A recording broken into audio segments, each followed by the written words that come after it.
मित्रांनो, मागील व्हिडिओजमध्ये आपण कॉम्पोजिट फंक्शन पाहिलं, ज्याच्यावरती एक्सरसाइज 1.1 आपण पूर्ण एक्झाम्पल सॉल्व्ह करून घेतले.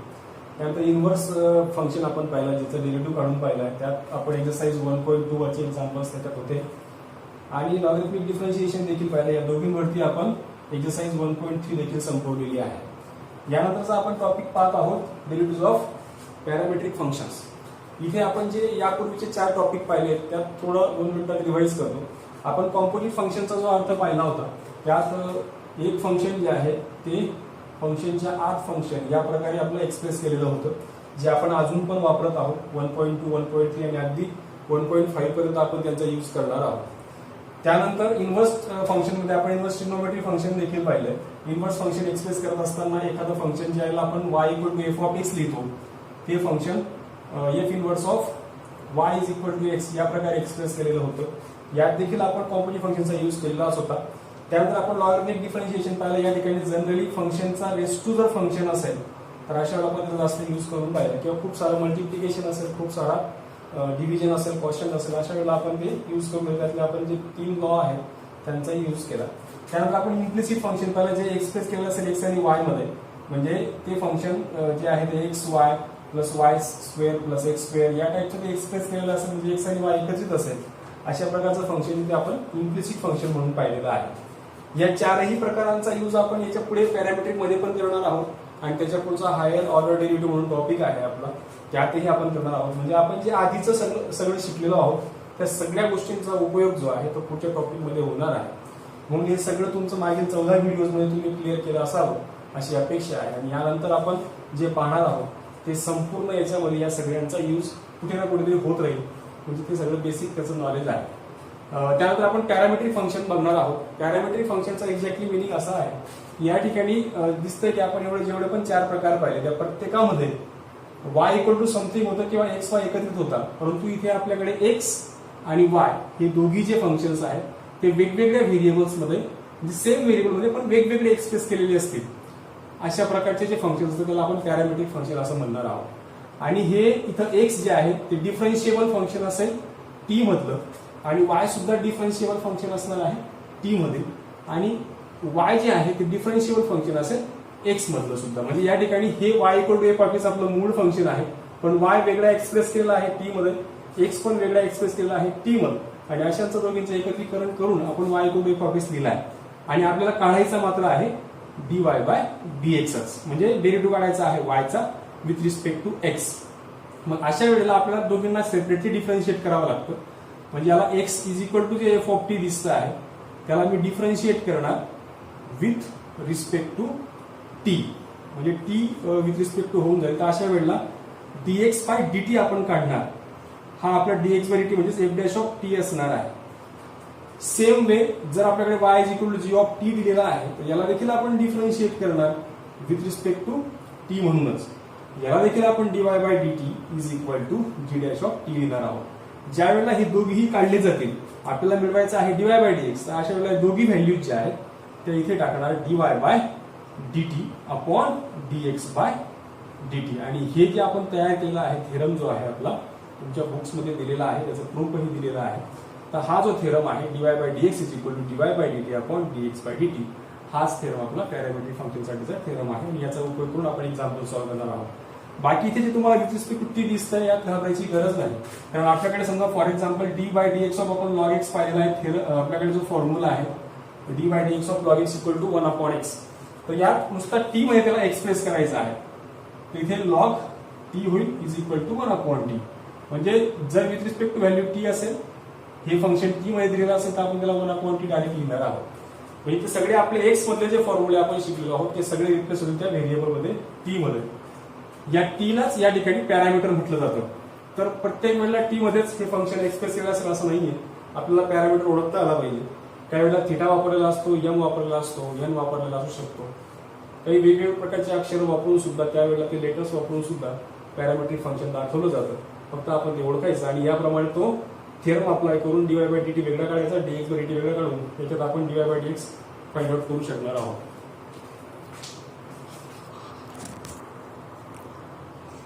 तर यानंतर बघूयात एक्सरसाइज 1.4 मधील एक्सरसाइजेस एक्झाम्पल्स यात पॅरामेट्रिक फंक्शन आहे. तर ते लगेच ओळखलं गेलं आहे की इथे x is equal to under root a square plus m square दिला आहे आणि y वेगळा दिला आहे log of a square plus m square. Exercise 1.4 मधले एक्झाम्पल्स असो की 1.3 पर्यंत आपण जे पाहिलेले एक्झाम्पल्स असो, तुमच्या एवढ्या लक्षात आलं असणार की प्रत्येक ठिकाणी आपण इथे dy बाय dx काढतो आहोत किंवा differentiate with respect to x या प्रकारचं तिथे विचारलं गेलेलं असतं. म्हणजे जनरली डेरिव्हेटिव्ह काढण्यासाठी म्हणून दोनच प्रकारे विचारलं जातं, differentiate the function with respect to x, otherwise दिलेलं असतं dy बाय dx फाइंड करायचं आहे म्हणून. तर एवढं लक्षात तुमच्या आलं असणार. तर इथे जे काही दिसतंय एक्स वेगळा दिलेला आहे, वाय वेगळा दिलेला आहे. तर अशा वेळेला जनरली आपण पॅरामीटर ओळखणं गरजेचं आहे. इथे जनरली m हा पॅरामीटर आहे. तर इथे तो लिहून घ्या, हिअर m इज पॅरामीटर. जर m पॅरामीटर आहे तर ऑफकोर्स आपण याला जो थेरम आहे dy बाय dx तो आपला एक्सप्रेस होणार dy by dx equal to dy by dm upon dx by dm. हे दिलेलं जे काही आपण स्टेटमेंट लिहिलं त्याला फर्स्ट मानून घ्यायचा. आता पुढे x आणि y दिलेला आहे, वेगवेगळं आपल्याला dy बाय dm काढायचं आहे, dx बाय dm काढायचं आहे. आता इथे वरती dy बाय dm आहे म्हणून मी हे फंक्शन आधी घेतो, आपल्या सोयीसाठी म्हणून मी ते फंक्शन आधी घेतोय. मग मी ते लिहिणार, कन्सिडर करणार y is equal to log of a square plus m square. या फंक्शनला आपण नेहमीप्रमाणे डिफरन्शिएट करा. फक्त इथे डिफरन्शिएट करताना आपल्याला विथ रिस्पेक्ट टू एम घ्यायचं आहे, एवढी मात्र काळजी घ्या. dy by dm is equal to d by dm of log of a square plus m square. तर इथे आपल्याकडे लॉगचा फॉर्म्युला आहे जो आपण लॉग ऑफ एफ ऑफ एक्सचा पाहिला, म्हणजे कॉम्प्लिट फंक्शन आपण जे पूर्ण टॉपिक संपवलेला आहे त्यानुसार इथे 1 upon a square plus m square आणि पुढे d dm of a square plus m square येणार आहे. तर हा 1 upon a square plus m square आहे तसाच ठेवला आणि इथे ए स्क्वेअर हा कॉन्स्टंट आहे, डेरिव्हेटिव्ह जो आहे तो 0 येणार आणि हा 2m रेस टू 2 मायनस 1 होईल. अगदी तेच फॉर्म्युले आपण जे आपण यापूर्वी शिकलेलो आहोत तेच मी इथे यूज केलेले आहेत. तर इथे d by dx of log of f of x हा एक फॉर्म्युला मी यूज केला जो 1 upon f of x into d by dx of f of x असा आहे. आणि दुसरा फॉर्म्युला जो आपला नेहमीचा आहे त्याच्याऐवजी इथे m आलेला आहे. तर इथे m रिप्लेस झाला, इथे m रिप्लेस झाला, इथे m रिप्लेस होईल, तसा इथे m रिप्लेस होईल आणि हा सुद्धा m रिप्लेस होईल. आणि हा बाकीचा जो आपला आहे d by dx of x raise to m ऐवजी m रेस टू n आहे, म्हणजे इथे m असेल तर हा m raise to n minus 1 या स्वरूपात तो बदलून जाईल. म्हणजे तेच आहेत फॉर्म्युले सगळे, फक्त त्यांना आपण m मध्ये रिप्लेस करा. इथे येईल equal to 1 upon a square plus m square. हा जो दिसतो आहे याला सिम्प्लिफाय केलं तर फक्त 2m येणार आहे. याला व्यवस्थित लिहिलं 2m upon a square plus m square. हे असणार आहे आपलं dy बाय dm. हे आपल्याला लागणार आहे, आपण ते तात्पुरतं काढून ठेवूया. नंतर आपल्याला dx बाय dm काढायचा आहे. इथे x दिलेला आहे आपल्याकडे, x is equal to under root a square plus m square. इथे देखील डिफरन्शिएट करताना डिफरन्शिएट विथ रिस्पेक्ट टू एमच करावायचा आहे. इथे मग dx by dm is equal to d by dm of under root a square plus m square. Again आपण ते आपले जे फॉर्म्युले शिकलो आहोत ते सगळे रिप्लेस करायचे एम मध्ये. तो आहे अंडर रूट एफ ऑफ एक्सचा फॉर्म्युला आहे आपल्याकडे 1 अपॉन 2 अंडर रूट इथे येईल a square plus m square आणि कॉम्पोजिट फंक्शन आहे म्हणून d d m of a square plus m square. इथे देखील तसंच ए स्क्वेअर जो आहे तो 0, याचा जो आपण आताच काढला जस्ट 2m एक्झॅक्टली सेम आहे तेच वापरतोय आणि आपल्याला आहे 2 under root a square plus m square. याला व्यवस्थित जर लिहून घेतला तर इथे येणार dx by dm is equal to 2 आणि 2 हा कॅन्सल होऊन जाईल, फक्त राहतोय तो रिमेनिंग m अपॉनला येईल under root a square plus m square. त्यानंतर आता हे दोघी जे काढले गेलेले आहेत त्या दोघी व्हॅल्यूज जे आहेत ते आपण या फर्स्ट मध्ये टाकणार आहोत, म्हणजे आपल्याला dy बाय dx मिळेल. इथे dy by dx is equal to first मध्ये व्हॅल्यू टाकतोय, फर्स्ट बिकम्स, तर काय होईल बघा, dy बाय dy आपण जो काढला तो हा आहे, तो इथे टाकला 2m upon a square plus m square आणि अपॉनला आहे M upon under root a square plus m square. याला आपले बेसिक रूल्स वापरून 2m upon a square plus m square आणि हा इंटू हा रेसिप्रोकल होऊन ए स्क्वेअर प्लस एम स्क्वेअर अपॉनला येईल एम. हा एम एम देखील ते कॅन्सल झाला आणि हा 2 इंटू हा ही जी व्हॅल्यू उरते आहे under root a square plus m square आणि अपॉनला ए स्क्वेअर प्लस एम स्क्वेअर याच्या ऐवजी मी directly 2 upon under root a square plus m square लिहू शकतो आणि हे असणार आहे आपलं फायनल आन्सर. तर ते कसे काय लिहू शकतो तर इथे under root a upon a equal to समजा याला सिम्प्लिफाय करायचं आहे आणि आपल्याला माहिती आहे की ए म्हणजेच under root a multiply by under root a आहे किंवा रॅशनलाइज करणे त्याच्या रूट मल्टिप्लाय डिवाइड केलं तरी तुम्हाला ते आन्सर मिळेल. तर हा रूट ए एक कॅन्सल झाला तर तुम्हाला मिळतो आहे 1 अपॉन रूट ए. असा प्रकार काय आहे अंडर रूटची व्हॅल्यू ही सेम आहे ही अंडर रूट मध्ये आहे म्हणून आपण डायरेक्टली एकत्रित 1 upon under root a square plus m square मध्ये लिहू शकतो. तर हे असणार आहे आपलं डीवाय बाय डीएक्स ची व्हॅल्यू.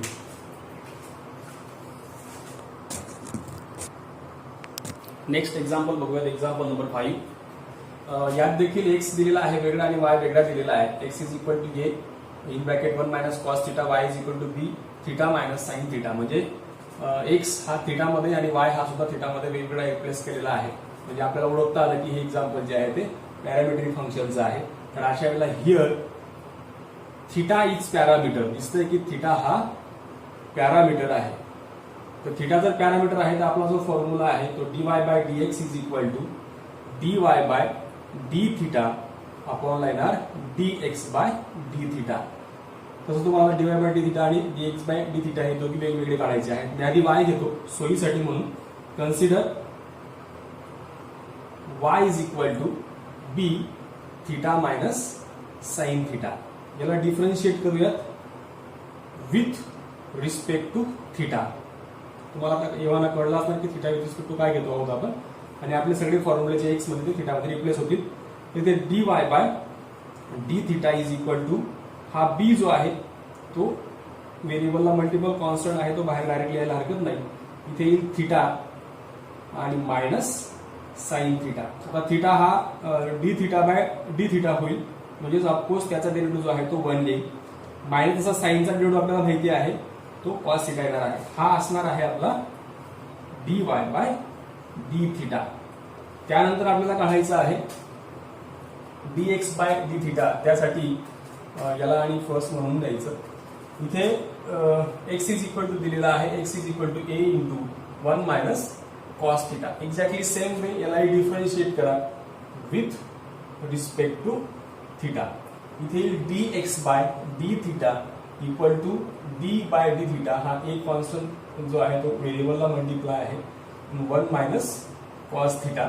हा ऍज इट इज 1 जो आहे तो कॉन्स्टंट नंबर आहे सेपरेटली त्याच्या आजूबाजूला कोणी नाही म्हणून तो कॉन्स्टंटचा डेरिव्हेटिव्ह जो आहे तो 0 होईल आणि कॉस थिटाचा डेरिव्हेटिव्ह तो मायनस साइन थिटा म्हणून इथे येईल मायनस मायनसचा प्रोडक्ट प्लस झाला हा a आणि हा फक्त येणार आहे साइन थिटा. फायनली हे तुम्हाला मिळतं आहे dx by d theta.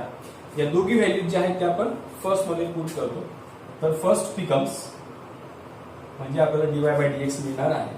dy by dx is equal to या व्हॅल्यू जिथे टाकल्यात तर काय होणार बघा dy बाय डी थिटा जो आहे त्याच्याऐवजी आपण व्हॅल्यू काढली आहे b into 1 minus cos theta आणि आपल्याला a साइन थिटा. परत आपल्याकडे ट्रिग्नोमेट्रीचे फॉर्म्युले आहेत ते अजून सिम्प्लिफाय होत आहे. इथे लिहिलं गेलं म्हणजे आन्सर संपलेला नसतं. ट्रिग्नोमेट्री आहे तर ट्रिग्नोमेट्रीचे फॉर्म्युले पण आपले लर्न असणे गरजेचं आहे. तेवढे आपले रिमेंबर असायला हवेत. तर आपल्याकडे जे फॉर्म्युले आहेत 1 minus cos theta is equal to हे सगळे फॉर्म्युले तुम्हाला 11वीला तुम्ही शिकलेले आहात. 1 minus cos theta is equal to 2 sine square theta by 2 आणि नुसता साइन थिटाचा फॉर्म्युला म्हणजे हाफ अँगल फॉर्म्युले जर मी वापरले तर ते आहे 2 sine theta by 2 cos theta by 2 असे आपण फॉर्म्युले शिकलेलो आहोत ते मी इथे यूज करतोय. तिथे b इंटू इथे फॉर्म्युला येईल 2 साइन स्क्वेअर थिटा बाय 2 आणि आपल्याला a into 2 sine theta by 2 into cos theta by 2. येथे हा 2 कॅन्सल होईल. या दोन साइन्स दिसते साइन स्क्वेअर त्याच्यापैकी एक sign theta by 2 sine theta by 2 cancel होईल. इथे एक आणि इथे एक उरलेला आहे. तर फायनली इथे हा b अपॉन a उरतो आहे आणि इथे उरतोय sine theta by 2 upon cos theta by 2 त्याला आपण लिहू शकणार आहोत b upon a into tan theta by 2 हे असणार आहे आपलं फायनल आन्सर, कारण साइन अपॉन कॉस म्हणजे असणार आहे टॅन. नेक्स्ट बघूयात एक्झाम्पल नंबर 6. इथे x इज इक्वल टू दिलाय t plus 1 upon t raise to a आणि y इक्वल टू दिलाय a raise to t plus 1 upon T म्हणजे पॅरामीट्रिक फंक्शन आहे दिसत आहे. इथे फक्त पॅरामीटर ओळखणं गरजेचं आहे. तिथे t हा पॅरामीटर आहे. जनरली a आणि b हे जे नंबर्स असतात हे जे आपण वापरतो आहोत लेटर्स हे जनरली कॉन्स्टंट साठी वापरले जातात म्हणून जनरली ते पॅरामीटर नसतात. तर t m वगैरे हे जे आहेत p हे आपण अक्षर वापरू शकतो पॅरामीटर म्हणून. इथे t हा पॅरामीटर आहे. तर ऑफकोर्स dy बाय dx जर मिळवायचं असेल तर dy बाय dt आणि dx बाय dt या दोघींचं डिव्हिजन आपण घेऊ तेव्हा आपल्याला dy बाय dx मिळेल. आपण फर्स्ट म्हणणार आहोत नेहमीप्रमाणे. तर सुरुवातीला मी कन्सिडर करतो y is equal to a raise to t plus 1 upon t. याला डिफरन्शिएट करा विथ रिस्पेक्ट टू हा t असणार आहे, कारण इथे t मध्ये ते दिसत आहे. तर इथे dy बाय dt आपल्याला आधी मिळवायचं आहे. तिथे येईल d by dt of a raise to t plus 1 upon t. हा फॉर्म्युला पण आपल्याकडे आहे. तर ऑफकोर्स हे सगळे फॉर्म्युले आपले शिकून झालेले आहेत, पण तुमच्या माहिती करता म्हणून d बाय dt हा फॉर्म्युला जो आहे a रेस टू t मध्ये जर कन्वर्ट केला तर a raise to t into log a असा तो फॉर्म्युला असणार आहे. तर इथे येईल a raise to t plus 1 upon t, कारण हे कॉम्पोजिट फंक्शन आहे आणि त्याला मल्टिप्लाय लॉग t म्हणून त्याला अजून मल्टिप्लाय होणार d by dt of t plus 1 upon t, कारण हे कॉम्पोजिट फंक्शन आहे म्हणून आपण पुन्हा डिफरन्शिएट त्याला करतो. तसे इथे a raise to t plus 1 upon t as it is असेल इंटू हा लॉग a ते लॉग a हा सुद्धा ॲज इट इज असेल. त्यानंतर t जो आहे तो t चा म्हणजे dt बाय dt जो आहे तो 1 येईल, जसा dx बाय dx 1 येतो तसा, आणि हा मायनस 1 अपॉन टी स्क्वेअर येईल. हाही आपण फॉर्म्युला शिकलेलो आहोत, जसा की d by dx of 1 upon x असताना मायनस 1 अपॉन x स्क्वेअर असा तो फॉर्म्युला. याला t मध्ये रिप्लेस केला की तुम्हाला मायनस 1 अपॉन टी स्क्वेअर मिळणार आहे. इथे क्रॉस मल्टिप्लिकेशन करून घेऊयात. तर आता हा जो आपला dy बाय dt निघालेला आहे सिम्प्लिफाईड केल्यानंतर तो असा असणार आहे. हा a raise to t plus 1 upon t आहे तसाच, त्याला मल्टिप्लाय लॉग a देखील असाच, आणि ते क्रॉस मल्टिप्लिकेशन केल्यामुळे टी स्क्वेअर मायनस 1 अपॉन येणार टी स्क्वेअर. त्यानंतर पुढचं फंक्शन आहे x is equal to t plus 1 upon t raise to a. आता हे f of x raise to n या फॉर्म मध्ये दिसत आहे. यालाही आपण नेहमीप्रमाणे डिफरन्शिएट करणार विथ रिस्पेक्ट टू t मध्ये. इथे येईल dx by dt is equal to d by dt of t plus 1 upon t raise to a. परत तोच फॉर्म्युला आपला f of x raise to n चा. इथे n ऐवजी a आहे तर तो पुढे येईल. हा t plus 1 upon t raise to a minus 1 होईल आणि d बाय dt ऑफ हे फॉर्म्युलांचं अधिक माहिती करतो तुम्हाला एकदम आपले जे व्हिडिओ आहे पहिल्या क्रमांकाचे व्हिडिओ बघणं गरजेचं आहे. ते 14 फॉर्म्युलेस आपण प्रत्येक ठिकाणी यूज करतो आहोत. तर पहिल्या क्रमांकाचा व्हिडिओ अधिक माहिती करता बघू शकता. इथे a, त्यानंतर हा t plus 1 upon t raise to a minus 1 येईल. तसा याचा डिफरन्शिएट केला की 1 आणि मायनस हा 1 अपॉन t स्क्वेअर, जसं मी इथे वापरला आहे एक्झॅक्टली सेम फॉर्म्युला त्या ठिकाणी अप्लाय होणार. तिथे मी क्रॉस मल्टिप्लिकेशन करून ठेवतो. t plus 1 upon t raise to a minus 1 इथे येईल t square minus 1 upon t square, हे dx बाय dt. थोडं आपलं लक्ष याच्याकडे पण ठेवून द्यायचं की इथे येणारा आन्सर काय होतो, इथे काय होतं. आता इथे आपण क्रॉस मल्टिप्लिकेशन नसतंही केलं तरी पण चाललं असतं, कारण तो पूर्ण फॅक्टर जो आहे तो कॅन्सल होणार आहे. म्हणून थोडं तिकडेही लक्ष असू द्यायचं, थोडं कमी काम करता येतं आपल्याला.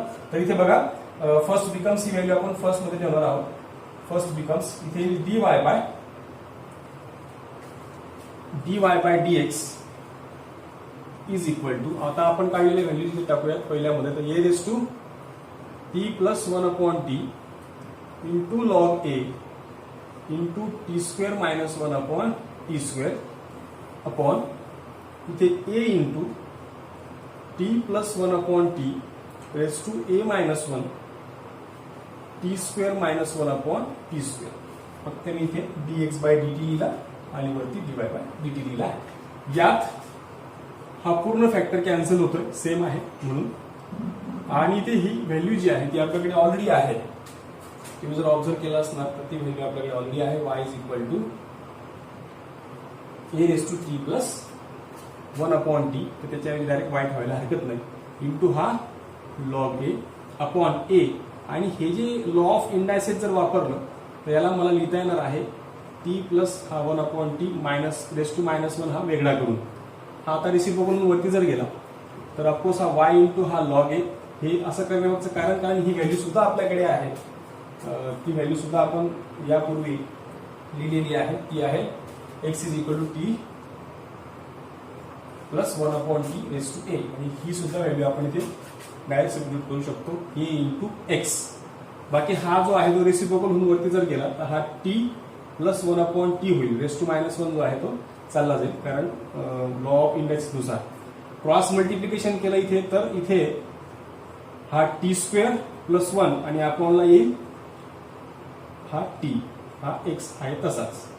त्यानंतर याला फक्त दिसेल असं व्यवस्थित जर लिहिलं तर y into t² plus 1 into log a आणि अपॉनला असेल axt. आणि हाच आपला असणार आहे dy/dx जो आपल्याला फाइंड करायचा होता.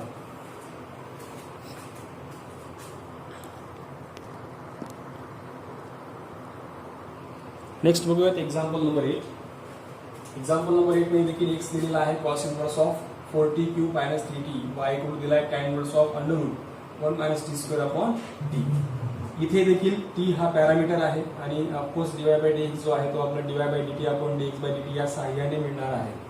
त्यापूर्वी आपण y घेऊयात. y is equal to tan inverse of √1 minus t² upon t. आता ह्या प्रकारचे आपण इन्व्हर्स ट्रिग्नोमेट्री फंक्शनचे जे एक्झाम्पल्स पाहिले, आता आपण असे एक्झाम्पल्स पाहिलेले आहेत, सॉल्व्ह केलेले आहेत.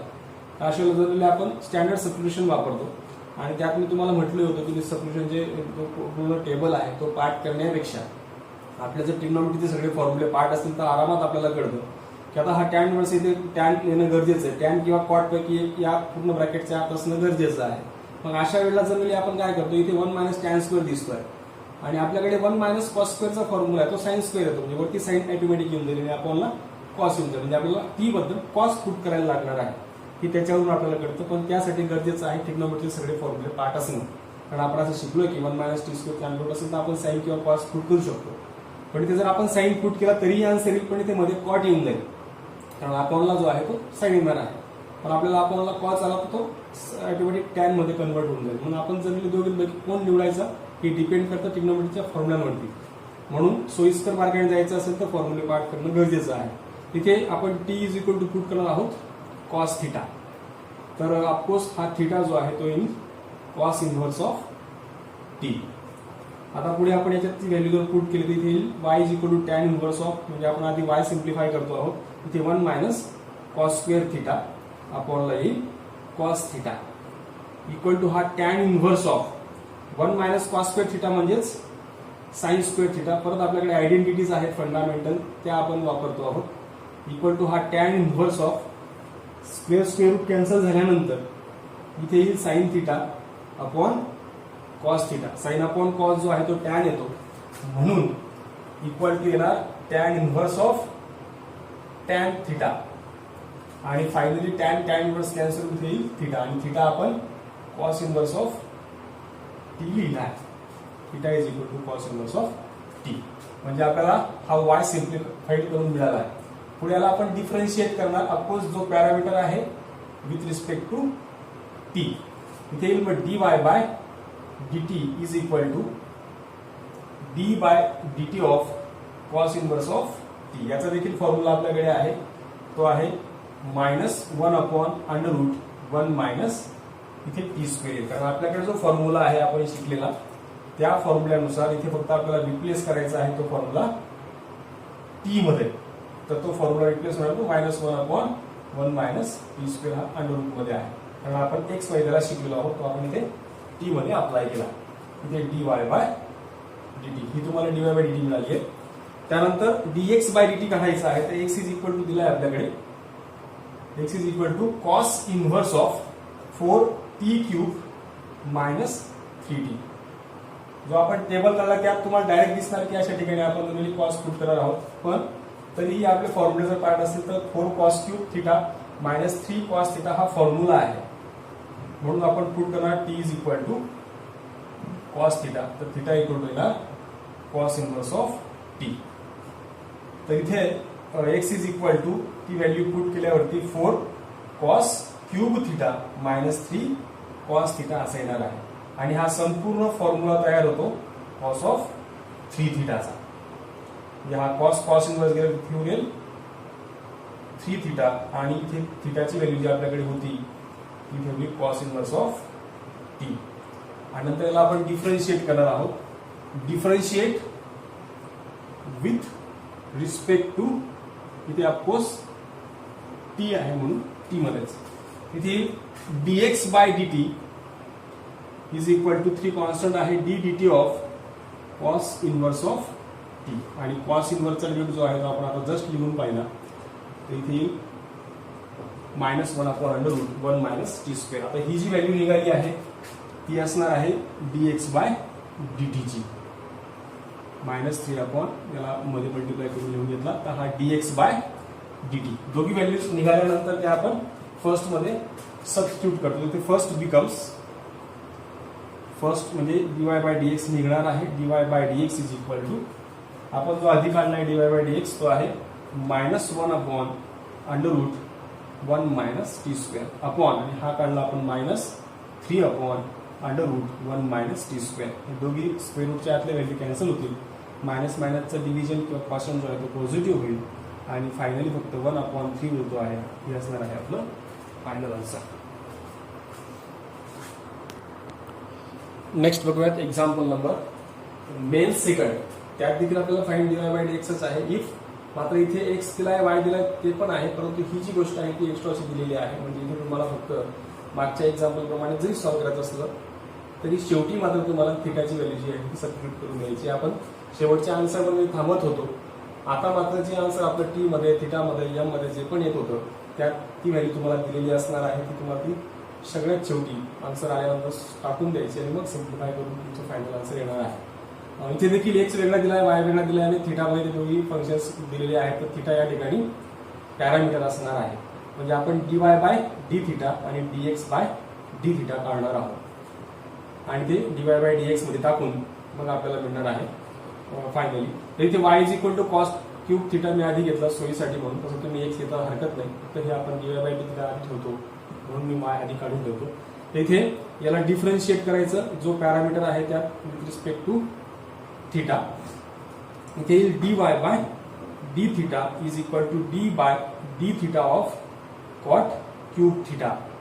आणि ऑफकोर्स इथे थिटामध्ये सगळे फॉर्म्युले रिप्लेस होतील आपले जेवढे पण आपण शिकलेलो आहोत. आता हे हा जो फॉर्म्युला आहे d by dx of cot cube x म्हणजे याचा अर्थ इथे f of x raise to n चा आधी आपण यूज करणार आहोत. n f of x raise to n minus 1 d by dx of f of x. आधी रेस टू n चा फॉर्म्युला यूज करायला लागला तर तो यूज केल्यावर तिथे 3 पुढे येईल आणि कॉट रेस टू 3 मायनस 1 म्हणजे इथे स्क्वेअर येईल थिटा. आता बऱ्याचदा आपले फॉर्म्युले वापरून झाले पण ते मला सगळ्याच्या लक्षात आले असतील म्हणून पुन्हा पुन्हा ते लिहून देत नाही.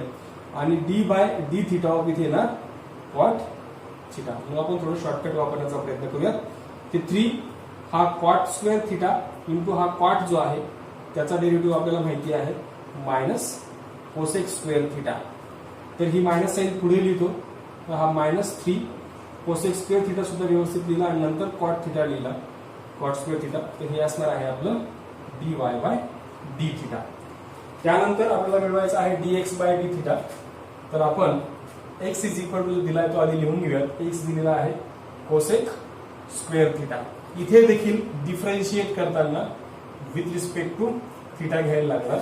इथे dx बाय डी थिटा निघणार आहे आणि d बाय डी थिटा हा जसा आपण आधीच्या याच्यामध्ये फॉर्म्युला वापरला तोच इथेही अप्लाय करायला लागणार. 2 पुढे येणार आणि कॉस रेस टू 2 मायनस 1 तो 1 आपण लिहित नाही आणि हे कॉम्पोजिट फंक्शन आहे म्हणून d theta of cosec theta लिहायला लागणार आहे. तर हा 2 कोसेक थिटा त्याला मल्टिप्लाय कोसेकचा जो फॉर्म्युला आहे कोसेक थिटाचा cosec theta into cot theta. Of course फॉर्म्युले पार्ट असणं गरजेचं आहे. मॅथ सेकंड जर जमायला पाहिजे अशी अपेक्षा असेल तर सगळे फॉर्म्युले तुमच्या डोक्यात असणं गरजेचं आहे. तर ते खूप इझी होऊन जातं. तर इथे येईल कोसेक स्क्वेअर, हा आणि हा मिळून स्क्वेअर इंटू हा कॉट थिटा. हा असणार आहे dx by d theta. Math न जमण्याची फक्त दोनच कारणं आहेत. एक तर बेसिक त्याचं माहिती नसणं, म्हणजे बेसिक आपले फॉर्म्युलेच आहे, आणि दुसरं म्हणजे प्रश्न न समजणं. ते दिसतंय प्रश्न dy by dx is equal to तुम्हाला काढायचा आहे आणि बाकीच्या गोष्टी तुम्हाला दिलेल्या आहेत. तर इथे दोघी निघाल्यानंतर आपण त्या फर्स्ट मध्ये टाकणार आहोत. फर्स्ट बिकम्स, जर त्या फर्स्ट मध्ये टाकलं इथे dy बाय dx तुम्हाला कसा मिळेल बघा. dy by dx is equal to जो आपण आधी dy बाय डी थिटा काढला तो इथे ठेवा. तो येईल -3 cosec square theta into cot square theta upon हा आहे -2 cosec square theta into cot theta. Finally हा कोसेक स्क्वेअर दोन्ही ठिकाणचा कॅन्सल होऊन जाईल. हा मायनस मायनसचा जो कॉशंट आहे, भागाकार आहे, डिव्हिजन आहे, ती प्लस होऊन जाईल आणि त्यातला एक कॉट कॅन्सल होऊन एक कॉट इथे उरतोय, म्हणजे मायनस साईन चालली जाईल आणि 3/2 इंटू इथे येईल cot theta. dy by dx तुम्हाला मिळाला आहे, परंतु आपल्याला मिळवायचा आहे ऍट थिटा इक्वल टू π/6 साठी म्हणून. पण इथे आपण काय करणार आहोत, ज्या ठिकाणी थिटा आहे त्या ठिकाणी तुम्हाला रिप्लेस करायचं आहे π/6. इथे येईल 3/2 कॉट, इथे π/6 रिप्लेस केला. परत ऑफकोर्स आपल्याला फॉर्म्युले पार्ट असणं गरजेचं आहे. जो ट्रिग्नोमेट्रीचा आपला टेबल आहे त्यात कॉट π/6 जो आहे तो √3 येतो, तो √3 येईल आणि ते 3√3/2 हे फायनली आपलं आन्सर असणार आहे.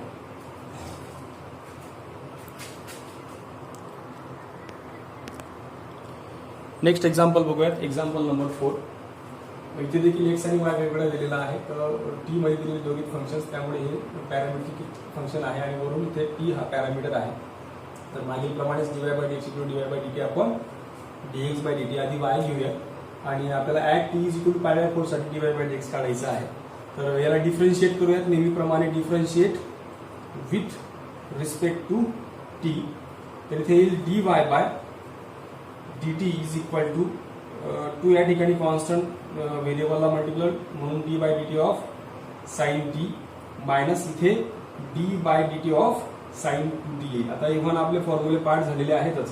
तर साइन t चा जो डेरिव्हेटिव्ह आहे तो cos t येतो आणि साइन ऑफ 2t चा cos 2t येईल, परंतु हे कॉम्पोजिट फंक्शन आहे म्हणून d dt ऑफ आपल्याला परत 2t घ्यायला लागणार आहे, कारण t ऐवजी 2t आहे. इथे येईल हा 2 cos t मायनस इथे हा cos 2t आणि इथे t चा जो डेरिव्हेटिव्ह आहे तो 1 येईल विथ रिस्पेक्ट टू t आहे म्हणून, आणि इथून 2 कॉमन निघतो. इथे येणार cos t minus cos 2t. हे असणार आहे आपलं dy बाय dt. त्यानंतर आपल्याला काढायचं आहे dx बाय dt.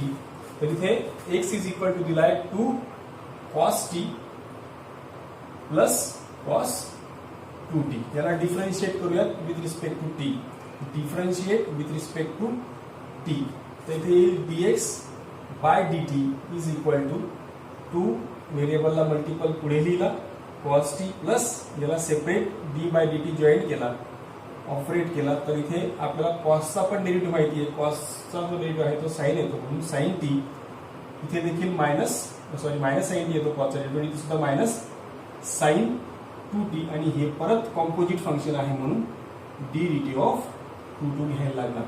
इथे काही -2 साइन t मध्ये मायनस साइन बाहेर गेली आणि मायनस हा इथे सुद्धा मागील प्रमाणेच t चा जो डेरिव्हेटिव्ह आहे तो 1 येईल. इथून परत 2 कॉमन निघतोय, त्याला समजा मायनस साइन सह कॉमन काढला तर -2 इथे उरणार sine t plus minus sine common काढल्यामुळे आणि इथे येईल साइन 2t.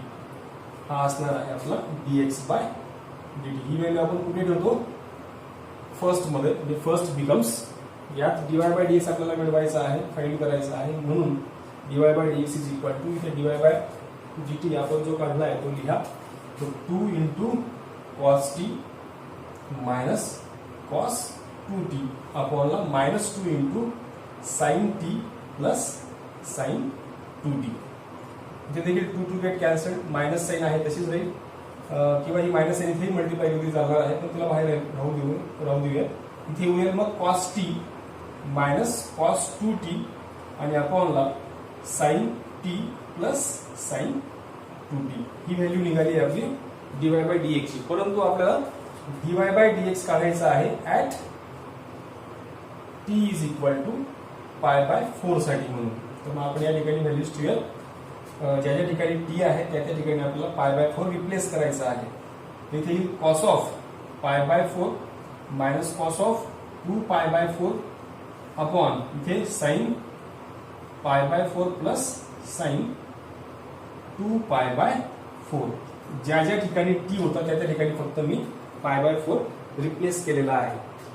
तर फायनली आपल्याला इथे परत ट्रिग्नोमेट्रीचं टेबल आहे त्याच्यानुसार व्हॅल्यूज काढायला लागतील. तर कॉस पाय बाय 4 जो आहे तो 1 अपॉन √2 येतो आणि हा जो आहे हा 2 इथे जर डिवाइड केलं तर पाय बाय 2 होईल आणि कॉस पाय बाय 2 जो आहे तो 0 येतो मग तिथे 0 होईल. तसंच साइन पाय बाय 4 जो आहे तो 1 अपॉन √2 येतो आणि सेम वे इथे साइन 2 कॅन्सल झाल्यानंतर इथे पाय बाय 2 उरणार आणि साइन पाय बाय 2 म्हणजेच 90 साइन 90 जो आहे तो 1 येतो म्हणून ते प्लस 1 होईल. आता एवढं आपलं पाठ असणं गरजेचं आहे. तो ट्रिग्नोमेट्रीचा टेबल जो आहे तो आपल्या लक्षात असणं गरजेचं आहे. इथे मायनस हा 1 अपॉन √2 जो आहे तो मी इथे वेगळा लिहून घेतो आणि इथे हे क्रॉस मल्टिप्लिकेशन करतो. तर 1 प्लस √2 अपॉन येईल √2 आणि हा √2 जो आहे तो कॅन्सल होऊन जाईल. तर ही मायनस साइन अशीच ठेवूयात. हा √2 कॅन्सल झाला तिथे होतं 1 अपॉन 1 प्लस √2. याला अजून थोडं सिम्प्लिफाय करता येणार आहे. तर समजा आपल्याला मायनस साइन घालवायची आहे ती नको आहे आणि ते आपण याला रॅशनलाइज करू शकतो म्हणजे याच्या कॉन्जुगेट पेअरने त्याला मल्टिप्लाय आणि डिव्हाइड करायचं. नंतर ही मायनस साइन जर मी याला मल्टिप्लाय केली तिथे ही -1 होईल आणि हा प्लस होऊन जाईल म्हणजे √2 -1 होईल आणि हा a² - b² चा जर फॉर्म्युला अप्लाय केला तर हा 1 + 1 मायनस साइन हे दोघे सारखे फंक्शन्स आहेत. तर अशा वेळेला जनरली आपण a² - b² चा फॉर्म्युला वापर करतो दोघींचं मल्टिप्लिकेशन घेण्यासाठी म्हणून. इथे √2 -1 येईल आणि हा 1 -2 होईल फायनली 1 -2 केल्यानंतर आणि परत इथे -1 येईल म्हणजे हा √2 -1 अपॉन -1 परत -1 याला आपण मल्टिप्लाय केला तर तुम्हाला मिळतं आहे 1 -√2 कारण -1 याला आणि याला दोघांना डिवाइड केला किंवा मल्टिप्लाय केला तर तुम्हाला 1 -√2 हे फायनल आन्सर मिळतं.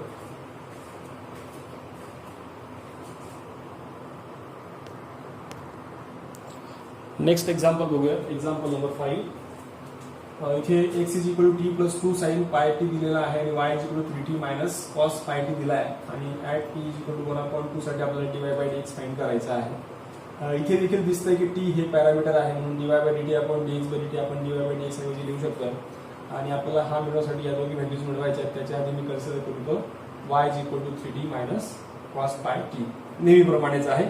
तर डिफरन्शिएट करूयात विथ रिस्पेक्ट टू t. इथे येईल dy by dt is equal to 3 constant आहे व्हेरिएबलला मल्टिपल तर dt बाय dt असं लिहिलं मायनस इथे d by dt of separate operate केलं प्रत्येकावरती डेरिव्हेटिव्ह. इथे हा 3 × हा 1 मायनस कॉसचा जो डेरिव्हेटिव्ह आहे तो मायनस साइन पाय टी आणि हे कॉम्पोजिट फंक्शन आल्यामुळे परत आपण d dt of pi T या ठिकाणी देणार आहोत.